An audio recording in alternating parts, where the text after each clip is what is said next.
Hello friends, welcome to motion KVS. शुरू करेंगे बिहार की जो फार्मिंग है उसका मैनेजमेंट का सेकंड पार्ट। हमारा आज का जो दूसरा पार्ट है वो आगे डिस्कस करेंगे हम, जो हमने पीछे ये पार्ट 1 में छोड़ा था जहाँ से। यानी कि अब तक हम जो 3 स्टेप डिस्कस किए थे उसमें हमने मैन्योर्स और फर्टिलाइज़र पे डिस्कस किया था, है ना, वर्मी कंपोस्ट भी डिस्कस किया था।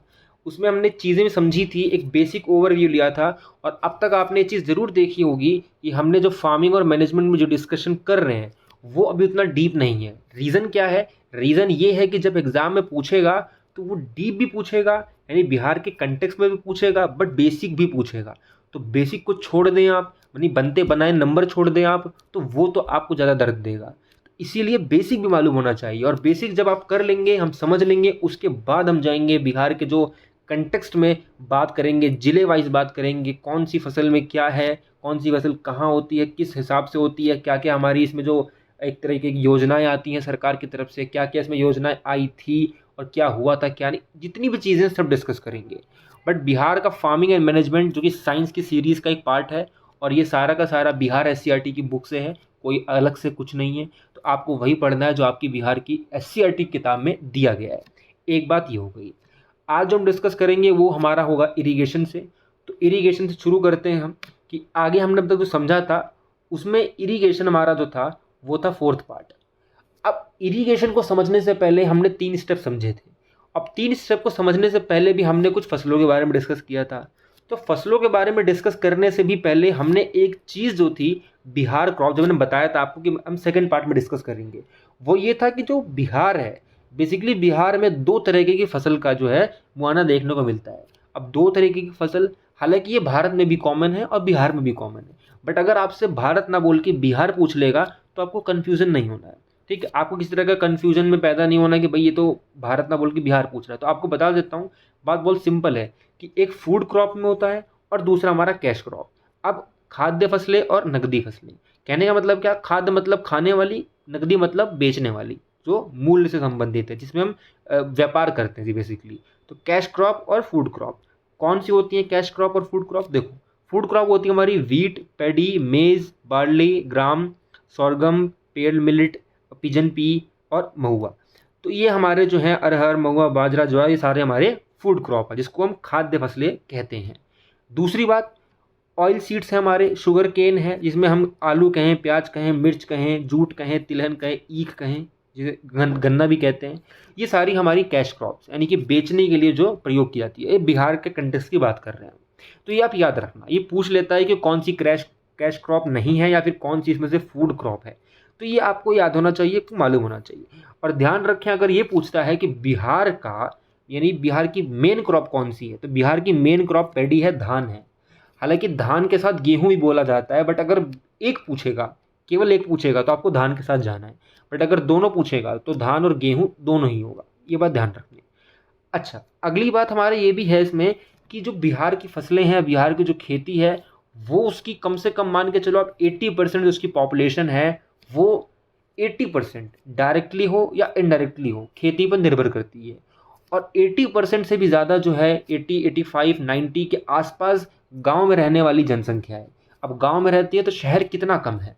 अब शहर कम है, तो इसीलिए आपको चलता पता होगा कि जो राज्य की अर्थव्यवस्था है, राज्य की जो इकॉनमी है, वो पूरी की पूरी कैसे इस कृषि पर निर्भर करती है। और ये कृषि बहुत बड़ा स्रोत है आय का, आयत का, और लोगों के वहाँ का जीवन यापन का, और साथ में उनका जो व्यापार है एक तरीके का, उसमें बहुत बड़ा रोल प्ले करता है। अब बात करेंगे district wise important crops of Bihar. अब डिस्ट्रिक्ट वाइज समझ लेते हैं कि कौन सी कहाँ पर बोई जाती है, कौन सी कहाँ फेमस है, कौन सी कहाँ पर, एक एक जिले वाइज देखेंगे हम। ठीक है, अब जिले के अनुसार अगर हम देखेंगे तो सबसे ज़्यादा देखेंगे वैशाली। वैशाली में क्या है भाई? वैशाली में देखेंगे आप केला है। ठीक है, ऐसे देखेंगे आप जमुई में क्या? प्याज है। अच्छा, ऐसे देखेंगे आप कटिहार। कटिहार में क्या दिख रहा है? कटिहार में आपको दिख रहा है यहाँ पर बाजरा है, मक्का है ये। ठीक है, तो अब ये मक्का है। उसी तरह से आप देखेंगे यहाँ पर लेखीसराय जो है, लेखीसराय। उसके बगल में देखेंगे शेखपुरा। शेखपुरा में क्या है? प्याज है। ठीक है, गया में क्या है? गेहूं है। नवादा में भी क्या है? गेहूं है। तो इसी तरह से अगर पूछा जाता है कि रोहतास में जो है सबसे ज़्यादा कौन सी फसल उगाई जाती है, तो आपको मालूम होना चाहिए धान है वो। तो ये आपको याद होना चाहिए स्टेट वाइज। अब स्टेट डिस्ट्रिक्ट वाइज याद होना चाहिए। अब आपको डिस्ट्रिक्ट वाइज जब याद होगा तो ये मधुबनी करके पूछेगा या दरभंगा करके पूछेगा, तो डायरेक्टली पूछेगा आपसे, ये मिक्सअप करके भी पूछ सकता है। तो आपको ये मेन मधुबनी, दरभंगा, वैशाली, रोहतास, गया, नवादा, है ना, जमुई, ये मेन मालूम होने चाहिए, और भागलपुर तो खासकर, ठीक है। तो आपको ये सारे याद होने चाहिए अच्छे से डिस्ट्रिक्ट वाइज, ताकि ये पूछेगा तो आपको कहीं भी टेंशन में लेने की जरूरत नहीं है, ठीक है। और ये बुक में दिया गया है। अब बात करते हैं हम इरिगेशन के बारे में, जो हमने पीछे भी 3 स्टेप डिस्कस किए थे। हमारा चौथा स्टेप है इरिगेशन का, यानी जब फार्मिंग करते हैं हम तो हमारा चौथा स्टेप आता है इरिगेशन, सिंचाई करना। अब हमने पहले क्या किया था, शुरुआत में अगर आपने वीडियो देखी होगी तो आपने समझा होगा, सबसे पहले हमने क्या किया था, सबसे पहले हमने खेत तैयार किया था, है ना, मिट्टी को तैयार करना था, प्रिपरेशन ऑफ सॉइल। सेकंड क्या था हमारा भाई, सेकंड था हमारा सिलेक्शन ऑफ सीड, कि भाई चयन करते हैं हम कौन से बीज को बोना है, और ये निर्भर भी करता है मौसम पे, मिट्टी पे, और किस जगह बो रहे हैं, किस समय बो रहे हैं, और साथ ही साथ वर्षा वाला वो जगह है कि नहीं है, पानी की उपलब्धता है कि नहीं है, खनिज का क्या उपलब्धता है कि नहीं है। तमाम जो हमारे कारण हैं सब डिपेंड करते हैं कि कौन सा हम बीज बोएंगे। उसके बाद हमने क्या किया था, उसके बाद हमने देखा था कि तीसरा वाला हमारा बुआई की थी हमने। बुआई के भी अलग अलग मेथड से डिस्कस किए थे हमने, वो भी समझे थे, और वो भी एग्जाम में पूछता है कि कौन सा मेथड इसमें किस फसल के लिए काम आता है, ठीक है। उसके बाद हमने फिर देखा था कि फर्टिलाइज़र का यूज़ कब कर रहे हैं, मैन्योर का यूज़ कब कर रहे हैं, क्या डिफरेंस है उनके बीच में। अब चौथा हमारा क्या, इरिगेशन, सिंचाई। अब हमने फसल बो दी है, अब हमें सिंचाई की ज़रूरत पड़ती है। किस फसल के लिए सिंचाई की ज़रूरत ज़्यादा पड़ेगी, किसी के लिए कम पड़ेगी। तो अब जो प्लांट्स होते हैं बेसिकली वो 90% वाटर जो है कंटेन करते हैं। अब देखोगे आप, जो प्लांट्स हैं यानी कि जो छोटे छोटे पौधे हैं खेत में, या कहें पूरा जो खेत है, उनके जो प्लांट है छोटे छोटे, 90% पूरे पूरे जल से होते हैं। अब 90% जल से मतलब क्या है, यानी कि कितना उसमें वाटर कंटेन होता है, आप इससे पता लगा सकते हैं।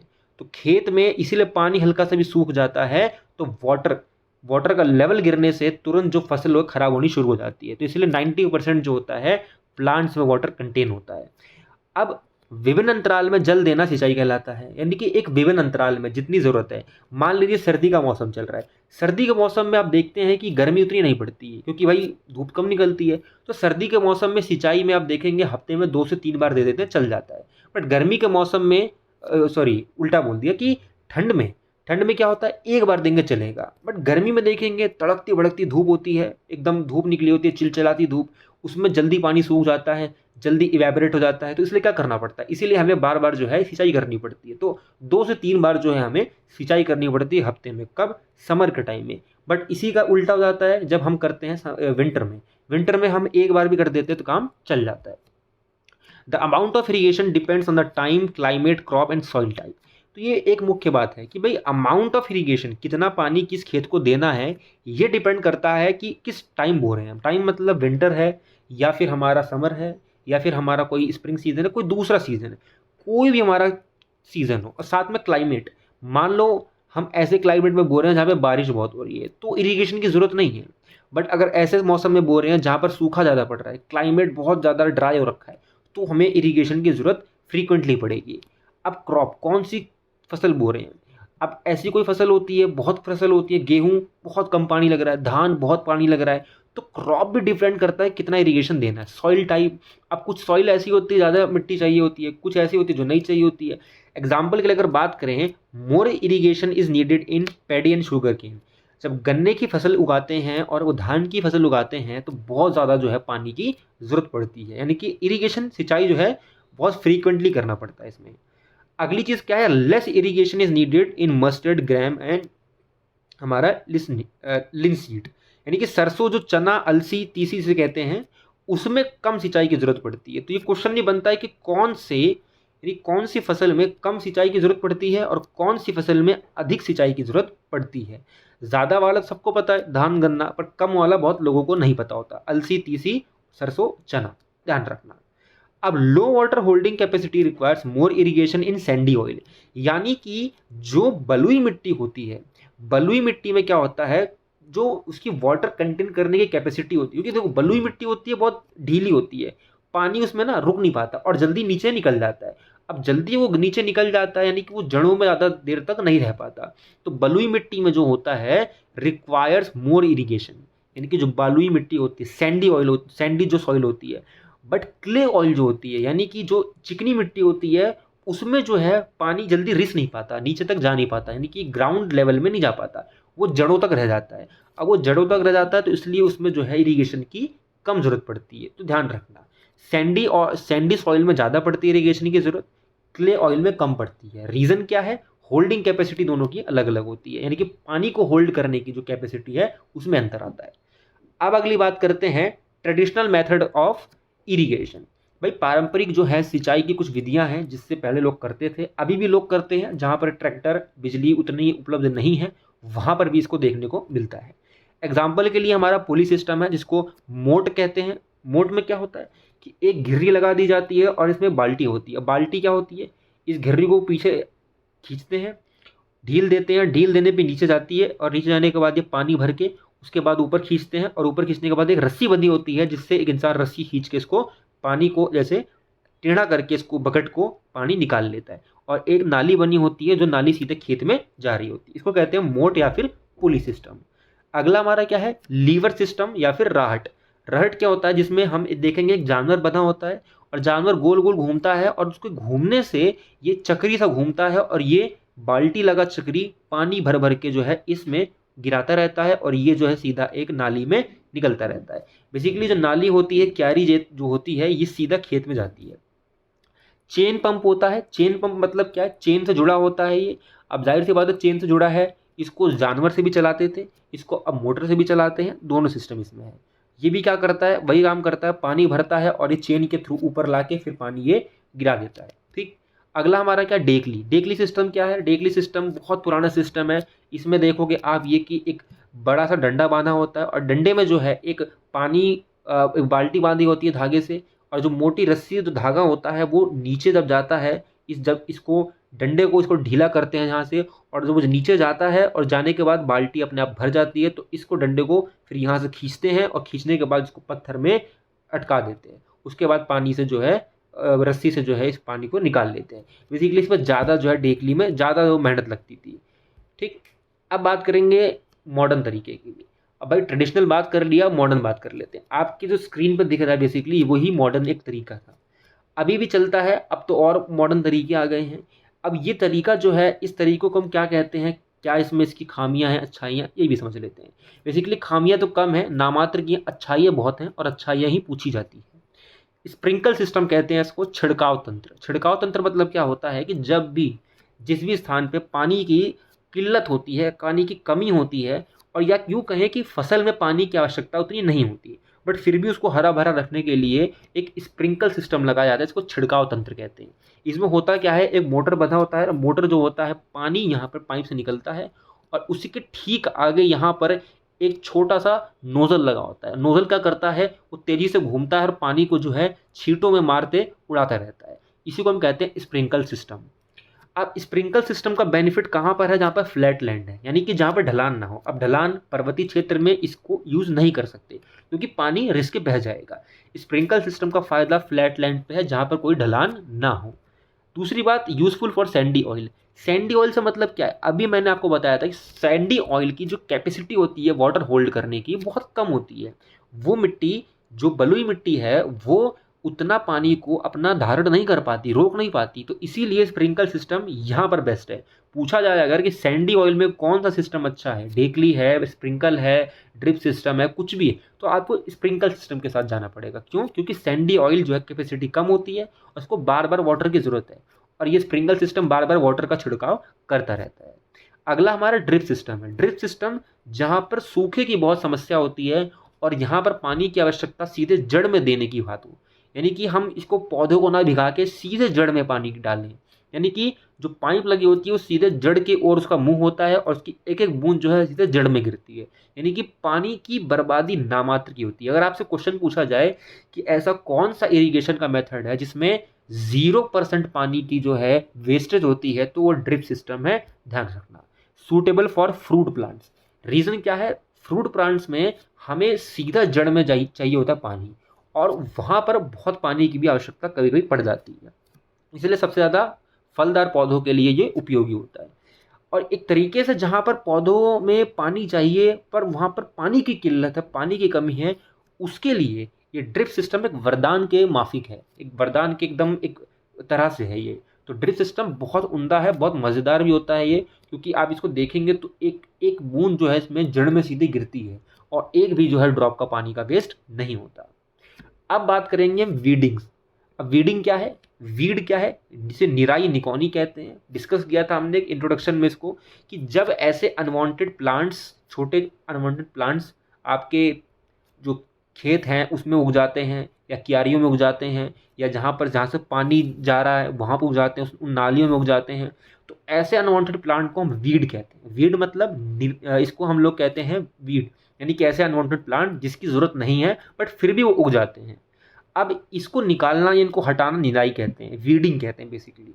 ठीक है, अब इसमें जो है हम इसको हटाने के लिए क्या करते हैं, जाहिर सी बात है पहले जो हम प्रिपरेशन करते हैं सॉइल का उसमें भी इसको हम यूज़ करते हैं। यानी कि मान लो आपको खेत में फसल बोनी है, तो फसल बोने से पहले आप क्या करते हैं, प्रिपरेशन ऑफ सॉइल।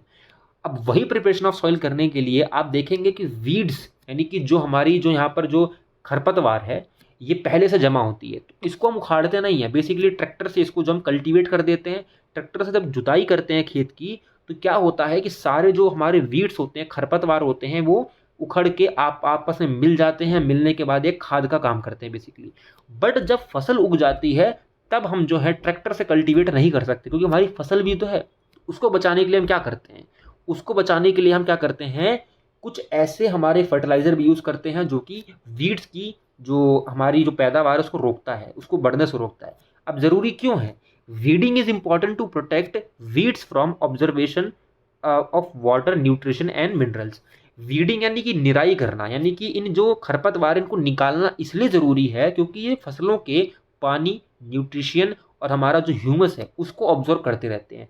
हालांकि हमें फसल को चाहिए, हमें फसल को देना है, बट ये सोख लेते हैं, ये ऑब्जर्व कर लेते हैं। ये बिन बुलाए मेहमान की तरह है, इनको किसी ने बुलाया भी नहीं है बट ये फिर भी चले आते हैं। तो इनको हटाने के लिए हम एक तरीका यूज़ करते हैं, या तो खुरपी से यूज़ कर लेते हैं। खुरपी आपने देखा होगा छोटी सी होती है। अब खुरपी नहीं है तो कोई फावड़े का यूज़ कर लेता है। अब फावड़े का यूज़ भी नहीं करता तो कोई सीधा फर्टिलाइज़र का यूज़ कर लेता है। फर्टिलाइज़र भी दो तरीके के होते हैं, वो भी डिस्कस करेंगे हम। अब ये क्वेश्चन अगर बनता है कि कौन सा सबसे सही समय है वीड्स को रिमूव करना। वीड्स को हमेशा फ्लावर एंड सीड, यानी कि जो हमारा खरपतवार है उसको हटाने के लिए पुष्पन, यानी कि जब उसमें फूल आए और उसका जब बीज बनना है उससे पहले इसको निकालना चाहिए। अगर उसमें फूल बन गया या बीज बन गया तो निकालना जो है आपका बेकार है, क्योंकि फिर से वो जो है एक नया उग जाएगा उसके आसपास। तो इसीलिए फूल आने से और बीज बनने से पहले ही खरपतवार को निकाल देना चाहिए। ये ध्यान रखना, ये टाइमिंग होती है खरपतवार निकालने की। 4D is a type of weedicides. Weedicide मतलब क्या होता है कि एक ऐसा हमारा जो खरपतनाशी है, ये 2 और 4D, 2 और 4D इसका नाम ही यही है। 2 और 4D एक टाइप है किसका, वीड हटाने का, यानी कि खरपतवार को हटाने की एक दवाई है, फर्टिलाइजर एक तरीके का। तो ये ध्यान रखना। अच्छा, वीडिंग हम करते हैं, वीडिंग करने इसलिए इम्पोर्टेंट आपने देख लिया होगा क्यों है, क्योंकि भाई वीडिंग कर रहे हैं हम तो जाहिर सी बात है ये वीड जो है बाकी फसल को ख़राब ना करें, जो उसकी ग्रोथ है, उसकी जो स्वस्थता है जो उसकी, वो ख़राब होती है, तो इसलिए इसको हटाना ज़रूरी होता है। अब वीड हमने डाल दिया या कहीं फर्टिलाइज़र डाल दिया हमने, अब वीड्स भी हट गए, सब कुछ हो गया, फसल उग गई। अब क्या करेंगे, अब करेंगे कटाई, यानी कि फसल की जब कटाई जाएगी इसको कहेंगे हार्वेस्टिंग। फसल की कटाई, हार्वेस्टिंग, इससे संबंधित हमारे कुछ त्यौहार भी हैं, वो भी देखेंगे, हम समझेंगे। बट अभी हम जो डिस्कस कर रहे हैं आपने देखा होगा ये सब हम एक बेस ले रहे हैं। बेस इसलिए ले रहे हैं क्योंकि जब बिहार का कंटेक्स्ट डिस्कस होगा आपको कोई भी कंफ्यूजन नहीं होनी चाहिए। ये ना हो कि आप तब ये सोच रहे हो कि ये जो डिस्कस नहीं किया हमने, या फिर तब आपको पार्ट 1 और पार्ट 2 में देखना पड़े, बिल्कुल नहीं। इसीलिए पहले आपको बेस बनाना है, उसके बाद आपको डिटेल में डिस्कस करके समझते रहना है। अब हार्वेस्टिंग की बात करेंगे। अच्छा, हार्वेस्टिंग की बात करेंगे, फसल कटाई की बात करेंगे, तो उसमें भी हमारी कुछ मशीन्स यूज़ होती हैं। आप जो मशीन देख रहे हो ये हमारी क्या है, हार्वेस्टर है। अब ये मशीन हार्वेस्टर है और इसी में ही एक और चीज़ जुड़ी हुई है, आप देख रहे होंगे ये नोज़ल। ये नोज़ल जो है ये एक और मशीन है, यानी कि इसको हार्वेस्टर तो कहते हैं बट इसी के अंदर एक थ्रेसर भी है। थ्रेसर क्या होता है समझेंगे उसको, थ्रेसर आगे समझेंगे, बट अभी समझो इस मशीन का नाम हार्वेस्टर है। हार्वेस्टर का प्रयोग क्यों करते हैं, यूज़ क्यों करते हैं भाई, फसल को काटने के लिए, फसल को काटने के लिए। और इसको हम काटने के लिए हार्वेस्टर का यूज़ तो करते ही करते हैं, साथ में हम इसको रिपर को भी यूज़ करते हैं। रिपर क्या होता है, ये फसल को काटने के लिए एक मशीन है जो देख रहे हैं आप, इस तरीके से होती है, मशीन इसको काटती रहती है। अगला हमारा क्या है? अगला हमारा मूवर है। मूवर मतलब क्या होता है? एक तरीके की ट्रॉली होती है पीछे, जो है फसल को काटते रखती रहती है बगल बगल में और काटती रहती है फटाफट, तो ये हमारा मूवर होता है। ये बात ध्यान रखना, ठीक।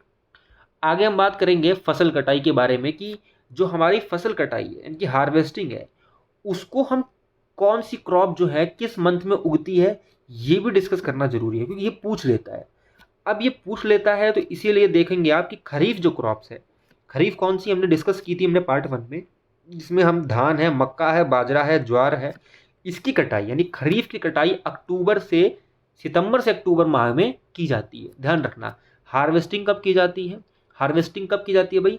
सितंबर से अक्टूबर में की जाती है। हमने ये तो देखा था कौन सा साइकिल किस खरीफ का कब, रबी का कब चलता है, बट हार्वेस्टिंग कब होता है ये भी इंपॉर्टेंट है और बहुत इंपॉर्टेंट है। इसको नोट कर लेना वी करके, क्योंकि पूछता है खरीफ क्रॉप की जो है हार्वेस्टिंग कब होती है? सितंबर से अक्टूबर महीने में, ठीक है, ध्यान रखना। रबी क्रॉप की कब होती है? जैसे गेहूं, चना, सरसों, इनकी कब होती है? इनकी होती है मार्च से अप्रैल के बीच में। अब ग्रेन एंड हस्क, यानी कि जो ग्रेन और हस्क होता है, यानी कि जो दाना और भूसा होता है, ये अलग करने की विधि थ्रेसिंग कहलाती है। अब आपको ध्यान में आ गया होगा मैं किसकी बात कर रहा था। बहुत गौर से समझना, थ्रेसिंग मेथड का नाम है, थ्रेसिंग मेथड का नाम है, बट इसको मैं अगर थ्रेसर बोलता हूँ, थ्रेसर मशीन का नाम है। तो थ्रेसर वो मशीन है जो दाने को, यानी कि धान को, यानी कि भूसे को अलग कर देती है, चावल को अलग कर देती है, उसको हम कहते हैं थ्रेसर। और इस विधि को, इस एक्शन को हम क्या कहते हैं? थ्रेसिंग कहते हैं। तो थ्रेसिंग मेथड किसका यूज करते हैं, किसके लिए? ग्रेन और हस्क, भूसे को और ग्रेन यानी कि दाना क्या, चावल को अलग करने के लिए हम इसका यूज करते हैं, ध्यान रखना, ठीक। अब बात करते हैं हार्वेस्टिंग फेस्टिवल्स की। हमारे फसल के पर्व भारत में बहुत सारे हैं, धूमधाम से मनाया जाता है। ये ज्योग्राफी का भी पार्ट है, जीके का भी पार्ट है, जीएस का भी पार्ट है। इसको अलग हम डिस्कस करते रहते हैं, बट यहाँ पर भी डिस्कस कर लेते हैं, एक रिवीजन भी हो जाएगा आपके लिए कि Pongal, Baisakhi, Holi, Diwali, Bihu are the festival associated with the harvesting season. ध्यान रखना कि हमारे कुछ ऐसे हमारे त्योहार हैं जो सीधे तरह से, या यूं कहें फसल कटाई के जो है ऋतु के आसपास जो है त्योहार मनाए जाते हैं, ठीक है। Rainy crops, winter crops, summer crops, इनको इन नाम से भी जाना जाता है, क्योंकि ये हार्वेस्टिंग फेस्टिवल जो है, फसल का जो हमारा पर्व है, ये पूछने के लिए, ये समझने के लिए, या यूं कहें कि जब हम पोंगल की बात करते हैं, बैसाखी की बात करते हैं, होली की बात करते हैं, तो अब इसको हम रवि, जयाद, खरीफ ना बोल के रेनी, विंटर, समर भी बोलेंगे तो भी बात वही है, ठीक है, क्योंकि हमें एसोसिएट करना है दोनों को एक साथ। अगर पूछे कि रेनी क्रॉप्स कौन सी क्रॉप्स है, खरीफ फसल है, विंटर क्रॉप्स कौन सी है, रवि क्रॉप्स है, समर क्रॉप्स कौन सी है, जायद क्रॉप्स है, तो ये भी हमें मालूम होना चाहिए। हालांकि जो हार्वेस्टिंग फेस्टिवल इसके बारे में है जीके में और ऑलरेडी डिस्कस कर चुके हैं अच्छे से, ठीक है, अगर आपने नहीं देखा देख सकते हैं उसको भी। बाकी हम आगे डिस्कस करते हैं हार्वेस्टिंग फेस्टिवल पूरे भारत में किस तरीके से मनाया जाता है, देख सकते हैं आप, इसको आप अच्छे से याद कर सकते हैं, एक एक इस बार बहुत इंपॉर्टेंट है। अच्छा, एक बात और इंपॉर्टेंट याद रखना कि जो माघ बिहू है, माघ बिहू हमारा 3 तरह के हमारे बिहू मनाए जाते हैं असम में, माघ बिहू उनमें से एक है, ये ध्यान रखना आप, ठीक है। तो हार्वेस्टिंग फेस्टिवल में माघ बिहू मनाया जाता है। 2 हमारे और होते हैं, उनकी बात नहीं कर रहा मैं, माघ बिहू की बात कर रहा हूँ। बाकी मकर संक्रांति है आपका, पोंगल है आपका, है ना, उत्तरायण है, लोहरी है ना, इसको मघी भी कहते हैं, और ये सारी चीज़ें हमारी इसमें देखने को मिलती हैं, ठीक। अब बात करते हैं हम, फसल कटाई हो गई है, त्योहार भी मना लिए भाई, अब क्या करेंगे? अब स्टोरेज करेंगे। स्टोरेज कहाँ करेंगे, भंडारण कहाँ करेंगे भाई? Grains are stored in jute bags, large metal vessels और बिन्स, यानी कि बड़े कोठिया होते हैं, बड़े बड़े जो है धातु के पात्र होते हैं, बर्तन होते हैं, बहुत बड़े बड़े स्टील के, जूट के बोरे होते हैं, उनमें जो है इनको रखा जाता है। बट ध्यान रखना, इससे पहले इनको ड्राई किया जाता है धूप में। क्यों किया जाता है? अच्छा, धूप में भी किया जाता है, मशीन से भी किया जाता है, दोनों से किया जाता है। क्यों किया जाता है? करने का रीज़न ये है कि फसल में कीड़े ना लगे, कोई घुन ना लगे, खराब ना हो। थोड़ी सी भी अगर नमी छूट जाएगी तो पूरी की पूरी फसल खराब हो जाएगी, क्योंकि आपको पता ही होगा कि एक तरीके का जो आपका स्टोरिंग का जो एक मेथड होता है उनमें आता है ये, कि जब भी हम कहीं ड्राई चीज़ देखते हैं, यानी कहीं भी हम देखते हैं किसी में नमी है, तो उसमें हमारे नमी के साथ साथ कुछ छोटे छोटे बैक्टीरिया भी होते हैं जो फसल को ख़राब करते हैं, तो इसीलिए इनको पूरा ड्राई करके फिर इनको स्टोर किया जाता है। Grains are kept in silo for protection from micro organisms. अब साइलो क्या है? साइलो एक तरीके का बड़ा कंटेनर होता है जिसमें ग्रेन्स को यानी अनाजों को रखा जाता है बड़े बड़े गोदामों में। अब the central and the state government store food grains in the warehouse of the food corporation of India. ये ध्यान रखना आप कि केंद्र सरकार और राज्य सरकार दोनों को ये राइट है कि वो खाद्यान्न भंडारण यानी कि एफसीआई जो संस्था है उसके माल गोदाम में जो है भंडारण कर सकती है ग्रेन्स का। ये दोनों को ही राइट है, किसको? भारत सरकार को भी और राज्य सरकार को भी। ध्यान रखना, एफसीआई की बात कर रहे हैं यहाँ पर, आपको पता होगा फूड कॉर्पोरेशन ऑफ इंडिया, जिसकी स्थापना 14 जनवरी 1965 में हुई थी। अच्छा, हमने साइलो को डिस्कस तो किया बट साइलो को समझा नहीं लगता है। साइलो को समझ लेते हैं कि साइलो क्या है। बड़ा सा कंटेनर होता है स्टील का, और वो स्टील का बड़ा सा कंटेनर जो होता है वो उसके अंदर ग्रेन्स रखते हैं हम, और उसको जब रखते हैं तो उसके अंदर से हम सारी जो है हवा निकाल देते हैं, सारी नमी सुखा देते हैं ताकि कीड़े मकोड़े कुछ ना लगे। जैसे एग्जाम्पल के लिए आप बात करें कि बरनाला, बरनाला मतलब पंजाब में एक जगह है बरनाला, वहाँ पर जो है एक इतना बड़ा साइलो लगा है जो करीब करीब 50,000 मेट्रिक टन का जो कैपेसिटी रखता है, यानी कि बहुत बड़े लेवल पे है वो। तो ऐसे ही हमारा दिल्ली में है, ऐसे ही हमारा बिहार में भी है। तो ऐसे ही हम देखेंगे बड़े बड़े जगह जगह पे मेट्रिक टन जो है काफ़ी बड़ी कैपेसिटी के लगाए जाते हैं साइलो। तो साइलो क्या है, ध्यान रखना अगर पूछा जाता है साइलो क्या है। Silo is a type of container in which grains are kept. ध्यान रखना, ठीक है। तो साइलो क्या है? एक बड़ा सा कंटेनर है जिसके अंदर हम अनाज को रखते हैं ताकि बड़े छोटे मोटे कीड़े मकोड़ों से बचाया जा सके। तो ये हमारा इसका प्रोटेक्शन का रीज़न होता है। अब डिस्कस जो कर चुके हैं हमने, जितना हमने किया है ये सब हमने बेसिक किया है, बिहार का थोड़ा कंटेक्स्ट लिया है, शुरुआत की है। अब अगली वीडियो जो आने वाली है वो बिहार के बिल्कुल बिल्कुल सेंटर कंटेक्स्ट की बात करेगी। क्यों? क्योंकि हमने बेसिक समझ लिया है। तो आई होप आपको मज़ा आया हो, समझ में आ जाओ। अगर आपको बेसिक स्टेप समझ में आ गया हो, खेती कैसे होती है, क्या यूज़ करते हैं मेथड, और क्या क्या चीज़ें हैं क्या नहीं है, क्या चीज़ें हमें ध्यान में रखनी होती है, और कहाँ कहाँ हमें क्वेश्चन पूछ भी सकता है, ये भी हम डिस्कस कर चुके हैं। तो आई होप आपको हर चीज़ समझ में आई हो। नहीं आई हो तो आप क्वेश्चन कर सकते हैं, कमेंट में पूछ सकते हैं। बाकी आपको कैसा लगा फीडबैक दे सकते हैं। मिलेंगे नेक्स्ट वीडियो में नेक्स्ट पार्ट के साथ। तब तक के लिए देखते रहिए मिशन